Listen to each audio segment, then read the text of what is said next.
Halo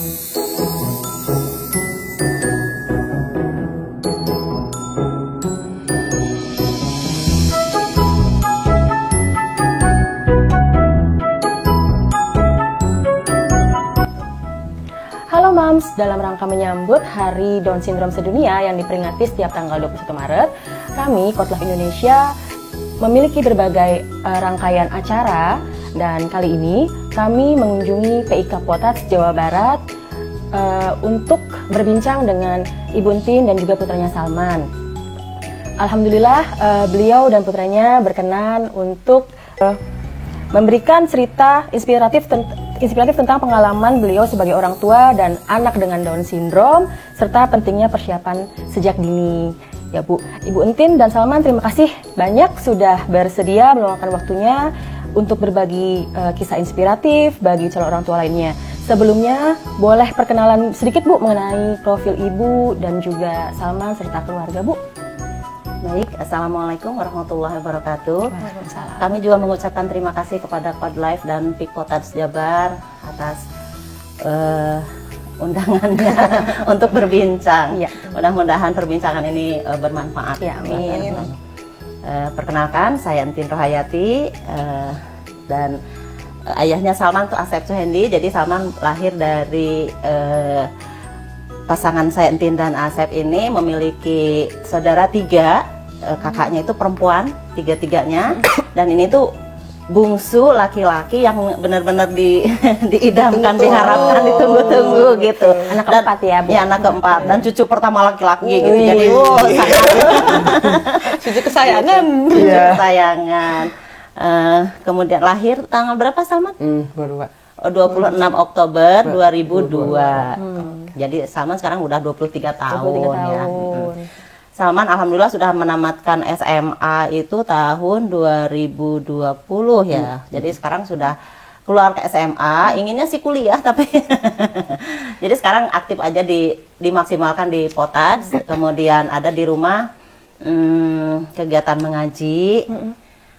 Gurunya yang datang ke rumah gitu. Oh, private ya berarti? Iya, private dengan keluarga. Gitu. Kegiatan lain lagi apa? TikTok kan. Hobinya Salman. Hobi Salman apa? Hobi apa? Masak. Wih, Masak. Iya. Ya. Masak. Suka masak ya, Ibu? Iya. Oh iya. Masak apa Salman, bisa masak apa? Masak ayam. Masak ayam, ayam goreng? Iya. Sama ayam rejab. Chicken. Oh, ayam kecap. Nasi goreng. Nasi goreng. Berarti cita-citanya mau jadi chef? Yang Insya Allah, bismillah. Ibu, boleh nggak sih Bu bercerita sedikit kira-kira kapan Ibu mengetahui bahwa Salman ini menderita Down Syndrome Bu? Kami mengetahui Salman Down Syndrome itu pas kami ganti dokter. Jadi kami ganti dokter anaknya, dan kemudian dokter sedang memeriksa itu langsung bilang, Bu, anak ibu mongoloid, kata gitu. Untung waktu itu saya sudah tahu kalau mongoloid itu kembar sedunia dengan Mukanya sama gitu kan ya Bu. Itu langsung saya panik banget, ngedrop banget. Kemudian kami pulang lagi ke Cianjur dan alhamdulillah kami dapat lagi dokter anak yang lebih familiar. Dia pendekatannya lebih ke agama dan alhamdulillah kami bisa menerima. Dari situ kami cari tempat-tempat terapi yang bisa mendukung perkembangan Salman, karena Salman itu tidak menangis, tidak bisa makan, tidak bisa menyusu. Jadi untuk menangis aja perlu diterapi. Ya, untuk bisa mangap aja perlu diterapi. Jadi semua gerakannya itu perlu diterapi. Gitu. Jadi untuk loncat, nah setelah ini menyusu aja harus diterapi, menangis juga harus diterapi. Jadi semuanya gerakan-gerakannya itu harus diterapi. Gitu. Saat pertama kali Ibu mengetahui bahwa anak Ibu didiagnosa Down Syndrome, itu perasaan Ibu seperti apa tuh? Hancur. Pasti sih Bu. Ngedrop banget sampai masa depan ini anak laki-laki yang diinginkan, kemudian dokter bilang tidak bisa apa-apa, hanya bisa dioptimalkan lewat latihan-latihan, itu pun yang kurang lah pokoknya dari bayangan-bayangan yang kita inginkan gitu. Itu ngedrop banget berapa bulan sampai saya bisa menemukan dokter anak yang sesuai yang tadi bisa pendekatan dengan iya baik lebih ya. agama. Iya sih, maksudnya saya bilang saya belum pernah punya anak, terus melihat ibu dengan kondisi diinfokannya begitu, udah gitu ditunggu-tunggu, pasti shocknya, wah nggak kebayang sih saya Bu, pasti perasaannya gimana. Akhirnya sih syukurnya ketemu sama dokter yang sesuai ya Bu ya, yang bisa ngejelasinnya lebih enak, pendekatan juga ke agama, jadi kitanya juga lebih enak kayak Bu ya. Iya. Gitu. Saya sempat bertanya waktu itu ke dokter itu, dok, salah saya apa? Maksud saya gini, kalau saya punya kesalahan, saya ingin sharing ke ibu-ibu yang hamil itu jangan sampai kesalahan saya itu dilakukan supaya tidak ada anak-anak dengan Down syndrome lainnya maksudnya gitu. Tapi dokternya malah marah. Istighfar ibu. Ibu tahu nggak katanya waktu pembelian kromosom itu kapan gitu dan ibu IPA bu kayak dulu sekolah di mana dia sama IPA bukan iya tahu belajar biologi gitu dokternya apa gitu. Iya tahu pembelian kromosom iya. Kapan itu terjadinya nggak tahu. Nah itu dia. Jadi sekarang bersyukur saja kalau kita itu sekarang diamanahi anak dengan Down syndrome tinggal dioptimalkan saja. Gitu. Betul. Gitu, kata dokternya. Jadi saya bangun di saat itu oke, saya cari terapi. Kemudian waktu itu kan saya tahunya hanya ada di Suryakanti ya. Jadi saya waktu itu dari Cianjur sengaja untuk diterapi itu ke Bandung seminggu 2 kali. Suryakanti itu tempat untuk terapi. Ya, tumbuh kembang. Kalau di Suryakanti kan lengkap gitu ya. Dan itu pelopor kalau di Bandung ya. Jadi saya tuh sengaja dari Cianjur itu ke Bandung hanya untuk terapi salman. Bedanya Salman sama kakak-kakaknya jauh Bu? Rata-rata 4 tahun. Jadi mungkin saya tadi ingat Ibu bilang apakah anak hamilan udah terakhir ditunggu cowok berarti juga bedanya lumayan jauh. Jadi apa mungkin itu doang ternyata ada belakangnya ya Bu, ada efeknya ternyata bukan itu.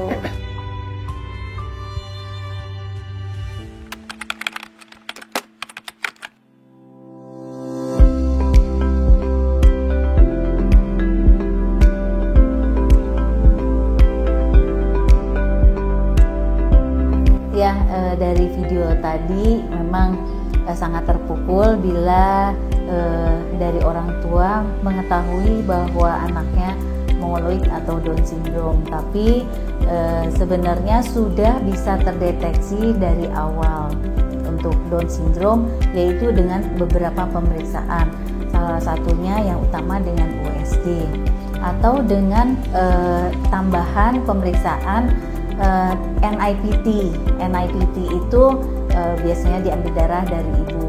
Nah, itu biasanya sudah dapat terdeteksi untuk apakah ada trisomi 21, 13 dan lain sebagainya atau kelainan-kelainan kromosom lebih yang lainnya.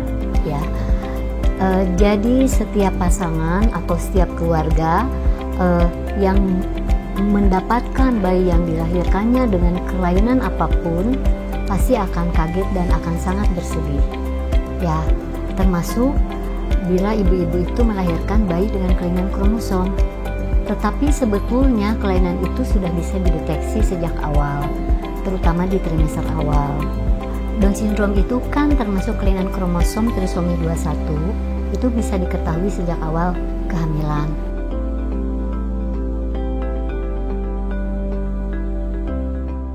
Berarti dari cerita Ibu sampaikan, peran dokter juga penting. Sangat penting.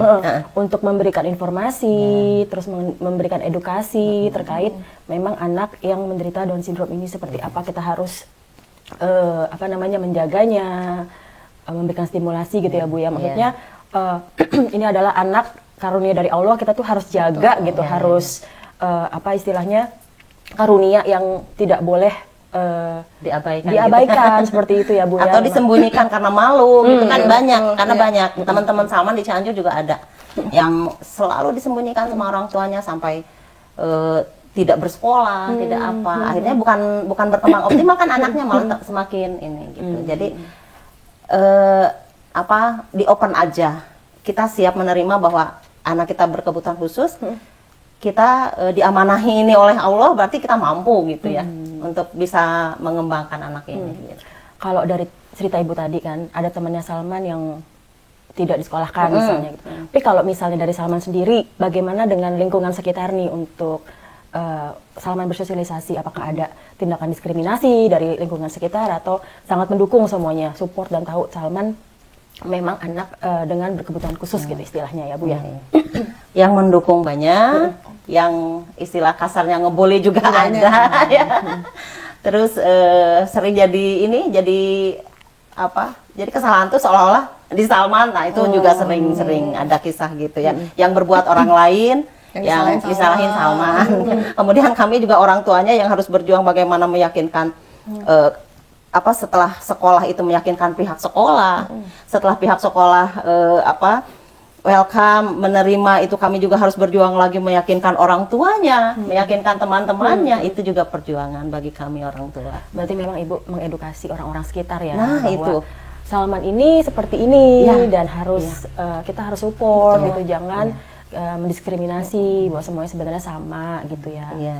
Jadi kita itu harus lebih pantauan ke anak di sekolah di mana-mana itu harus lebih ekstra dibanding anak-anak lainnya. Karena untuk bisa mengedukasi lingkungan itu juga tidak mudah ya. Ada yang bisa menerima, ada juga yang bully. Gitu. Juga menanamkan mental kesamannya. Jadi kalau ada orang ngebully atau ya harus bagaimana gitu. Yang terpenting bagaimana supaya Salman itu mandiri, gitu, supaya tidak merepotkan orang-orang sekitar. Kayak mau masuk sekolah, supaya gurunya juga tidak direpotkan dengan ya tanda kutip kelemahannya dia gitu. Oke. Berarti dari itu di umur Salman yang 23 ini Bu, kira-kira Bu perkembangan apa sih yang menurut Ibu, wah anak aku ternyata hebat gitu, anak spesial, maksudnya walaupun tidak tanda kutip seperti anak-anak biasa, tapi alhamdulillah luar biasa bahwa Salman punya potensi lain, punya perkembangan yang luar biasa, hebat daripada anak-anak yang lain gitu. Alhamdulillahnya sebetulnya pada umumnya anak-anak Down syndrome itu disiplinnya tinggi. Kemudian kalau dia sudah mampu melakukan sesuatu, memang itu menerapkannya susah ya, kayak kedisiplinan. Contoh kecil mandi lah. Katakan sama kita itu kalau pagi itu harus mandi misalnya, sore itu mandi jam sekian. Nah untuk menerapkan bisa mandi setiap hari dengan itu susah. Tapi kalau sudah masuk, itu juga susah untuk bisa direvisi sama kita itu. Misalnya gini, ini udah sore, udah malam, udah nggak usah mandi, ini udah ini. Oh nggak bisa karena mandi sore aku belum. Oh udah terbiasa. Udah terbiasa ya. Itu akan rata-rata begitu. Terus anak-anak ini patuh aturan. Iya, tadi aja disuruh nggak sore nggak mandi, mau ya, bukan ada aturannya dari awal. gitu. Jadi patuh banget sama aturan. Dan dia tidak senang lihat yang orang tuh melanggar aturan itu. Nggak senang. Karena diri dia patuh. Karena dia patuh mungkin gitu. Dan alhamdulillah Allah mengaruniakan Salman ini ada kelebihan juga ya di balik kekurangannya. Salman belum bisa baca, baik Latin maupun Arab. Tetapi dia hafal Al-Quran. Alhamdulillah ya sudah hampir 2 juz sekarang. Alhamdulillah. Kemudian juga dia mandiri, bisa kalau ibu sakit misalnya, Man tolong ibu ini masakin nasi gitu. Dia mampu di Magicom. Kemudian cuci baju udah sendiri. Masak bisa ya? Bisa. Masak komplit nih berarti sama Nasi goreng, Nasi goreng. Apalagi ayam, sama ayam aja weh. Mie goreng bisa, mie bisa nih ya. Mie bisa. Kemudian menuangkan air panas ya, Salman tuh udah Iya, bisa bisa. ya. Gitu. Terus olahraganya apa Salman teh? Pernah naik gunung ya? Yang anakku. Pernah naik gunung? Ke gunung apa Salman namanya? naik gunung. Gunung Aku aja Sangar. kayak gak kuat. Gunung Sangar ya. Waktu itu mau sama Wanadri di ini, tapi Itu emang ada perkumpulannya gitu Bu? di sekolahnya waktu itu kebetulan gurunya itu anggota Wanadri. Jadi ingin mengangkat anak-anak disabilitas ini supaya ada loh anak-anak yang mampu gitu. Betul. Dan ternyata terbukti. Ya, Terbukti. bisa. Berapa? 789 mdpl ya. Wow. Kuat ya Salman. Iya. Kuat ya. Alhamdulillah. Itu mungkin kelebihan-kelebihannya. Iya. Kegiatannya banyak ya Salman ya. Iya. Aktif banget ya. Banyak potas. Oh, dari Potats ya, Oh, kegiatannya iya. banyak ya. Apa aja ikutannya di Potat? Nali, Nali. angklung, Angklung. cimbe. Oh, Jimbe. jimbe. Jimbe Jimbe tuh yang gini ya? Apa lagi gitu? Pernah ikut ini ya, apa batik ya? Iya. Oh, batik. batik. Ngebatik. Melukis. Pernah. Pernah. Ini apa? Cooking class. Cooking class juga. Mungkin Oh, ibu bisa iya. masak. Berarti kan dari semua nih tadi kelebihan Salman, misalnya setiap manusia pun pasti ada lebih kurangnya ya Bu. Iya, Ya, iya, maksudnya iya. dari kelebihannya Salman pun tidak terbukti omongan yang dokter sebelumnya kalau nggak bisa berkembang, Iya. toh bisa sampai sehebat ini loh. Gitu kan kayak ternyata bisa kalau emang diketahui dari awal, Ya, distimulus dan dari dilatih awal. ya. Iya betul. Tapi dari banyaknya kegiatan Salman ini Bu, apakah ada mungkin bukan dampak ya, apa namanya, medis, kondisi medis lain yang mungkin di Salman tuh lemah gitu, mungkin jadi Perlu nggak perhatian bisa. lebih kali ya. Kira-kira ada kondisi medis yang Salman ini? Salman itu waktu kecil sih iya ya, waktu sering pernah berapa kali dirawat karena jadi waktu fase makan itu alerginya yang tinggi. Jadi kalau kalau kata dokter tuh metabolismenya yang kurang bagus. Jadi kalau misalnya makan ikan salmon itu seluruh tubuhnya keringatnya bau salmon. Oh gitu. Kalau Salman ya. Kemudian makan kacang hijau. Itu kacang hijau. Itu Bau ya, kacang apa hijau. bau kacang hijau. Jadi Saya apa tahu yang ini. jadi apa yang dimakan itu ya keluar keringatnya itu bau itu gitu. Dan apa namanya sering ya karena di pencernaannya yang bermasalah. Dulu itu pupnya pernah sampai dirawat itu susah keluar. Dikasih obat apa itu diarenya nggak berhenti gitu. Jadi sering-sering dirawat dan kenaikan berat badannya sangat sulit. Sulit banget. Berarti memang lemah di pencernaan dan metabolisme ya, Bu. Tapi Ya? kalau jantung alhamdulillah. Alhamdulillah ya. Alhamdulillah kalau Salman jantung ini bagus. Kemudian olahraga yang kayak bola kayak gitu dia nggak suka karena berebut gitu. Kenapa nggak suka berebut? Enggak. Bola Jadi dia tuh dikejar-kejar ya. Dia inginnya damai mungkin. Iya. Iya betul. Tapi kalau kesulitan dalam mendapatkan layanan medis, kira-kira ada nggak Bu untuk Salman? Nggak ada sih. Nggak ada ya? Ya. Sama rata gitu ya? Ya. Kalau itu medis nggak ada kesulitan. Nggak ada ya? Kalau yang kesulitan tuh sekolah. Sekolah ya. Tapi kan Salman secara untuk umur ini kan sudah selesai Sudah kan? selesai, Nah, iya. Tinggal kegiatan aktivitas Iya. sehari-harinya aja. Nah, kalau ke dokter kesulitannya minum obat ya. Iya. Jadi Kenapa kalau nggak obat minum obat? sekecil apapun dia nggak bisa nelen. Padahal kalau nasi sebesar apapun bisa ya. Jadi harus. pil Nah itu bisa. berarti kelemahannya harus cari apa? Kalau berobat itu ke dokter harus bilang dok ini kasihnya sirup aja. Oh gitu. Bapak puyeng Bu. Ada apa? Atau digerus aja gitu. Digerus. Itu palingnya kesulitannya kalau medis ya. Tapi jarang sakit sih. Ih, syukur. Alhamdulillah. Alhamdulillah. Kalau udah gede mah dulu waktu kecil mah ya. Sampai diinfus dari sini. Oh iya. Dia pusat Karena kepala. urat-uratnya tidak kelihatan ya. Karena hipoton bayi ya? itu ya mungkin ya. Iya sampai sekarang juga kan begini ya. Halus ya. Katanya memang salah satu cirinya begitu. Jadi dulu juga udah di kaki nggak ketemu, di sini nggak ketemu urat-uratnya tuh. Akhirnya di dahi baru ketahuan. Jadi kalau diinfus di dahi dia. Tapi kita juga doain semoga sehat-sehat. Ya terus, Bu, amin ya. amin. Mungkin kita mau flashback sedikit kali ya, kan tadi Ibu bilang udah Salman ini ceknya 2 dokter, kedua-duanya bilangnya aman, sampai ternyata Down syndrome. Kalau berarti dulu itu pengecekannya bagaimana? Maksudnya cuma USG gitu aja kan? Apakah dari dokter padahal Ibu tadi udah bilang sebenarnya detail ya dari Detail. hasil USG-nya ya? Ukuran-ukurannya ada. Oke.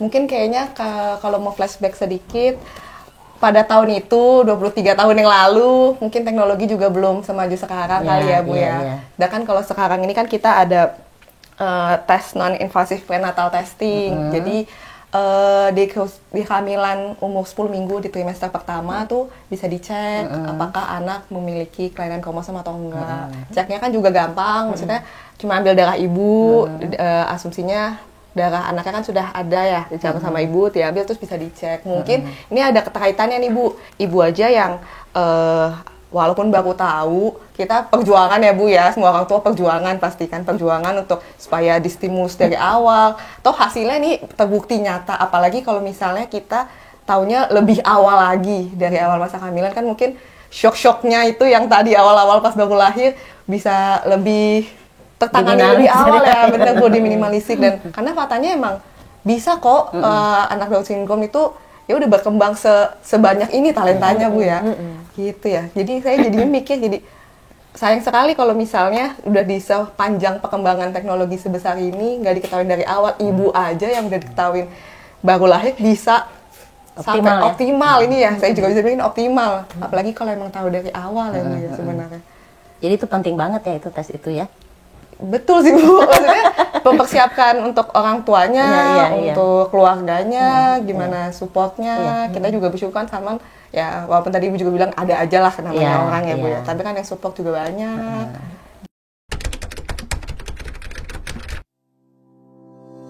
Jenis-jenis prenatal screening itu kan banyak. Kalau yang khusus untuk kromosom, di trimester awal itu bisa dilakukan dengan pemeriksaan USG, dengan mencari enti dan tulang hidung, atau dengan pemeriksaan NIPT, non-invasive prenatal test, suatu pemeriksaan dengan mengambil darah ibu, kemudian mencari fragmen-fragmen bayi, apakah mengandung DNA yang abnormal atau tidak. Pemeriksaan NIPT ini memiliki akurasi kurang lebih 99%. Ya, pemeriksaan NIPT ini termasuk cukup penting untuk screening di trimester awal. Pemeriksaan NIPT itu dianjurkan diperiksa di sekitar kehamilan 10 minggu sampai 14 minggu. Jadi di trimester awal. Ya, NIPT itu penting ya untuk melihat kelainan kromosom. Umur yang terbaik dari pemeriksaan NIPT yaitu usia kehamilan 10 sampai 14 minggu. Ya, sebaiknya tidak usah ragu lagi, sebaiknya periksakan kehamilan antara 10 sampai 14 minggu dengan pemeriksaan kromosom yaitu NIPT. Nggak usah takut, nggak usah cemas, kita menghadapi kalau ada kelainan kromosom, kita cari solusinya. Ya, mudah-mudahan dengan pemeriksaan NIPT ini menghasilkan janin yang bagus atau bayi yang sehat. Selain itu juga bisa terlihat gendernya. Oke, Bu, berarti dari cerita Ibu mengenai Salman sudah sangat memberikan rasa bangga gitu ya Bu, karena Salman sudah bisa mandiri, memberikan sisi positif dari Salman juga, bahkan sudah istilahnya berbakat lah ya, banyak banget gitu bakatnya dari Salman ini ya Bu ya. Bu, kalau boleh tahu nih, kan sekarang Ibu kan sebagai member lah ya di Persatuan Orang Tua dengan Anak Down Syndrome atau POTAS ini ya Bu ya. Itu Ibu mengetahui POTAS itu sejak kapan Bu? Sejak Salman umur berapa gitu? Kalau saya termasuk yang terlambat ya, karena kami hidup di luar Bandung, di Cianjur. Jadi waktu itu ada tahun Salman kelas berapa ya baru masuk POTAS itu? SD kelas ya. Kelas 5 ya kalau nggak salah ya. Kelas 5. Jadi ada undangan dari jadi di umum aja gitu ya. Saya tuh pas ngelihat ada undangan untuk anak-anak spesial ini di balai kota waktu itu. Di pas baru Pak Ridwan Kamil baru menjabat sebagai wali kota. Nah, di situ acaranya di situ sama Ibu Cinta ya ada tuh ya. Nah, di situ kami tuh belum tahu ini POTAS, belum tahu. Jadi pas ke situ anak-anak tampil gitu, anak-anak Down syndrome. Karena dari awal acara sampai akhir itu belum ada doa, saya ke Bu Rina waktu itu, ketua POTASnya itu Bu Rina menawarkan diri, Bu boleh nggak kalau anak saya Pimpin doa. Oh boleh, kebetulan belum ada, kata Bu Rina gitu. Oke deh kalau gitu di ini nanti aja di akhir Salman tutup doa, kata kebetulan nih belum ada ini doa gitu. Akhirnya ada Salman maju baca surat Al-Ghoshiyah ya waktu itu. Nah dari situ terus ada kemudian berapa bulan kemudian ada acara lagi yang kerjasama dengan ITB kalau nggak salah waktu itu di kafe apa ya di Apa yang salah satu lah kafe ya. Waktu itu alumni ITB yang ini. Dari situ saya daftar aja ke ketua potadsnya. Waktu itu saya diterima sama mamahnya abang tuh siapa? Ibu Raini. Dimasukin lah anggota potads. Nah dari situ alhamdulillah saya dari Cianjur kadang langsung menuju kalau potads ada kegiatan gitu dari Cianjur saya ke Bandung gitu. Jadi awal yang di undangan Pak Ridwan Kamil itu belum Belum aja tahu, gitu ya, ada banyak teman-teman Down syndrome, ada tampil-tampil. Baru setelah ada apa namanya yang dari ITB buat acara, baru akhirnya minta dimasukin ke potads gitu. Akhirnya bisa masuk ke grup potads dan bergabung gitu. Jadi kami itu telat sebetulnya dengan grup potads itu. Udah Salman kelas 5 baru, padahal ke Bandung tuh saya terapi dari Cianjur ke Bandung itu dari sejak Salman umur 2 tahun itu. seminggu 2 kali lagi tadi Ibu bilang. Tapi belum tahu ada Pick Potads gitu. Jadi iseng-iseng aja waktu itu jalan-jalan ke Bandung di Balai Kota ada acara gitu. Dari situ tahunya ada Pick Potads ya. Terus juga banyak kegiatan ya dari Potads ya, terus memberikan edukasi juga sebagai support system juga sama-sama mengembangkan anak-anak Down syndrome ini ya Bu ya. Kalau misalnya Bu ada orang tua yang di luar sana gitu yang memiliki anak Down syndrome, boleh nggak Bu diinformasikan bagaimana sih biar bisa bergabung ke dalam komunitas ini Bu? Alhamdulillah saya itu begitu, terutama kalau di daerah-daerah ya. Kemarin juga tetangga alhamdulillah ada yang begitu lahir anaknya DS, karena melihat perkembangan Salman dia langsung, Bu anakku DS gitu. Saya bilang tenang. Anak bisa berkembang. Iya, tapi aku kalau lihat Salman kok pede katanya gitu ya. Kalau Salman juga bisa, berarti anak aku juga bisa. Sok masuk ke potads. Pokoknya saya sekarang kalau ada menemukan anak ini suka ditanya, udah masuk potads belum? Saya langsung sarankan, saya langsung arahkan. Karena saya juga merasakan betapa perkembangannya juga sangat bagus gitu. Karena anak-anak setelah keluar sekolah itu mau apa mereka? Karena kan untuk kuliah juga belum ini ya, ada universitas yang menerima, tapi kelihatannya dengan latihan di potads itu justru mereka lebih berkembang, karena anak-anak ini perlu latih, bukan benar. Ya kan, kalau untuk mengandalkan IQ atau kecerdasannya memang mereka kan memang di bawah gitu kan untuk IQ-nya ya. Jadi anak ini mampu latih gitu, mampu latih. Jadi makanya harus banyak-banyak dilatih. Nah, di potads inilah wadahnya gitu. Gitu. Jadi kadang saya juga pengen kembali lagi ke Cianjur gitu ya. Untuk mengembangkan anak-anak dari di sana gitu. Karena followersnya di Cianjur banyak ini. Oh iya. Tuh kan, bentar lagi jadi artis kata aku sebagai role model ya. Iya, sangat positif betul. karena dilihatnya ya, perkembangannya ya. Iya. Keren. Karena banyak yang apalagi kalau di daerah itu malah diumpetin.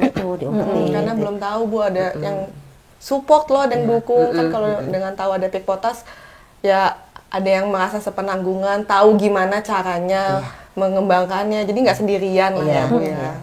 Oh ternyata di balik kekurangan mereka tuh mereka juga punya kelebihan. Betul, banyak banget punya. Betul. Bu, kalau misalnya nih saya boleh bertanya, apa sih harapan Ibu ke depannya saat mungkin nanti Salman melihat video ini gitu? Harapan Ibu atau doa Ibu untuk Salman ke depannya itu seperti apa Bu? Kalau kami keluarga itu berharap Salman bisa mandiri. Itu yang paling jadi harapan kami. Karena entah sampai kapan kami bisa mendampingi Salman, tapi kalau Salman bisa mandiri, dia tidak akan menjadi memberatkan siapapun yang membersamai Salman nanti gitu. Jadi kami itu berharap, kami selalu berusaha untuk bagaimana caranya Salman mandiri. Yang paling utama ya. Karena kami ingin dan pokoknya semua anak-anak teman-teman Salman juga kami berharap anak-anak ini bisa mandiri gitu aja. Kalau ini mandiri kan rasa-rasanya nggak terlalu ini ya gitu. Kasarnya tidak memberatkan orang lain gitu lah. Itu aja harapan kami. Kalau Salman ada harapan, Salman maunya nanti jadi apa, bagaimana. Bisa aja. Apa? Bisa aja. Cita-citanya sama. Cita-cita Salman jadi apa? Cita-citanya jadi dokter. Jadi dokter. Nggak jadi chef. Mau Dokter yang bisa masak kali ya. dokter masak. Dokter masak. Dokter juga, masak juga ya. Iya. Masak di rumah ya, masakin orang rumah. Bu, satu hal lagi nih Bu. Kalau misalnya Ibu bisa mengubah tanda kutip lah ya perjalanan ini, atau balik lagi deh ke masa yang saat hamil Salman gitu ya. Kira-kira nih misalnya apakah ada yang ingin Ibu lakukan berbeda gitu, misalnya kan dulu kan Ibu mungkin tidak diberikan informasi oleh dokternya mengenai kondisinya Salman gitu. Tapi kalau misalnya sekarang udah mengetahui tentang teknologi terbaru ini mengenai non-invasive prenatal testing ini, apakah Ibu mau atau berniat untuk mencari tahu mengenai kondisi bayinya gitu Bu? Atau misalnya, dok saya perlu nih dok tes ini, atau perlu USG prenatal misalnya seperti itu Bu? Sangat perlu sekali ya, karena kalau saja dipersiapkan dari awal mungkin kondisi ibu juga akan lebih siap ya. Kondisi ibu juga akan lebih siap. Kemudian kita juga kan seperti saya tadi menerimanya, anak ibu mongoloid gitu. Itu jauh lebih panik daripada kalau diberi di awal. Ada informasi dari awal, sehingga kami bisa melakukan hal-hal yang lebih bisa mengoptimalkan lagi gitu. Itu sangat perlu itu, saya rasa. Kalau saja sekarang ada fasilitas itu, saya harapkan ibu-ibu hamil untuk bisa menggunakannya gitu ya. Fasilitas itu supaya kita lebih siap lagi untuk bisa lebih mengembangkan lagi dan mempersiapkan diri. Itu mungkin ya. Mungkin ada pesan-pesan dari Ibu untuk ibu-ibu di luar sana gitu yang mungkin juga mengalami hal yang sama dengan Ibu, bagaimana supportnya, pesan-pesan untuk ibu-ibu gitu menghadapinya gitu Bu. Untuk yang sedang hamil atau mempersiapkan kehamilan, ikuti apa saran dokter gitu ya. Kemudian juga kalau ada tes-tes seperti yang apa tadi, non-invasif itu juga silahkan ikuti. Kemudian kalau toh Allah tetap mengamanahkan kepada kita anak-anak spesial, satu, terima, syukuri, karena Allah, kita yakin bahwa Allah menganggap kita itu dianggap oleh Allah itu orang yang mampu gitu ya. Jadi amanah ini jangan disia-siakan, terima, syukuri, jalani. Kemudian apa yang harus dilakukan, latihan, terapi atau apapun itu lakukan. Jangan sembunyikan anak. Terbuka saja untuk semuanya. Mau ada yang membuli, mau ada yang mencibir atau apapun itu, kita tetap jalan aja. Lakukan terapi, lakukan apa yang bisa mengoptimalkan kemampuan anak. Insya Allah selangkah pun yang kita lakukan tidak akan luput dari pencatatan Allah, dan Allah akan memberikan hasilnya. Amin. Gitu. Oke. yang pasti ya apapun yang sudah dikasih kita syukuri, jalani ya. Nggak usah dengar lah orang lain mau ngomong apa, kita fokus aja ke anak. Tuhan udah mengamanahkan gitu ya Bu ya.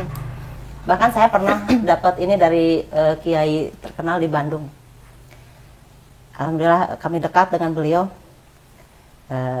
Mbak Kiai Haji Atian Ali itu ya. Wasep enak, Wasep mah dikasih ini amanahnya.